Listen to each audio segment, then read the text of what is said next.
Hello everybody, so today I'm going to be showing you how to properly do the side plank. So starting out with this movement, today we're going to be on our left side. So you're going to start out like this, of course, and first things first is you're going to be fully laid out, just like this.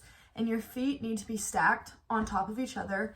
Your elbow needs to be directly under your shoulder. So left elbow, right directly under the left shoulder.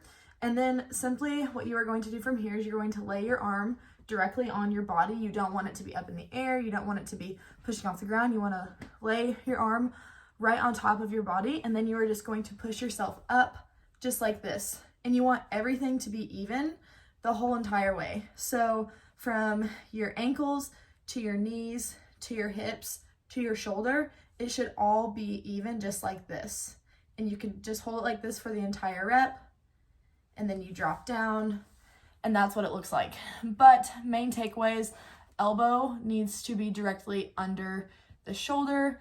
Your ankles, your knees, your hips, and your right shoulder need to be fully in line with one another. Your leg needs to be directly on, your ankles need to be directly stacked on top of each other, and then your arm just laid right alongside of your body. That's how you do the proper form. So with this movement, there are a few common errors, so I'm going to talk about those. So the first error that we see a lot is when you're in this position, instead of the elbow being directly under the shoulder, the elbow will be out like so, and that is not correct. So if you were a coach, you would just say, remember, bring your elbow in line with your left shoulder to scoot it in, just like that.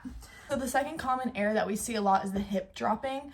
So what happens is instead of keeping our body fully aligned, the hip drops like that to kind of like make it easier, and then we're just out of line, but it needs to be up fully like this. So if you were a coach, what you would say if their hip was down below is just tighten your core, and it would remind them, okay, I need to bring this up. In the side plank, there's three main core muscles that are used. So that's going to be the transversus abdominis, the rectus abdominis, and then your obliques. And those are the main muscles that are used. This is also an isometric movement, meaning that it's something that you hold, you don't go up and down, you just hold that solid isometric position. With this exercise, there's a few major joints that are used and some of the most mobile in your body. So that's going to be the shoulder complex to hold you up, and also the hip complex. And then of course you have your ankles and your knees. So everything has to stay in line, but those are the main joints that are used within this movement.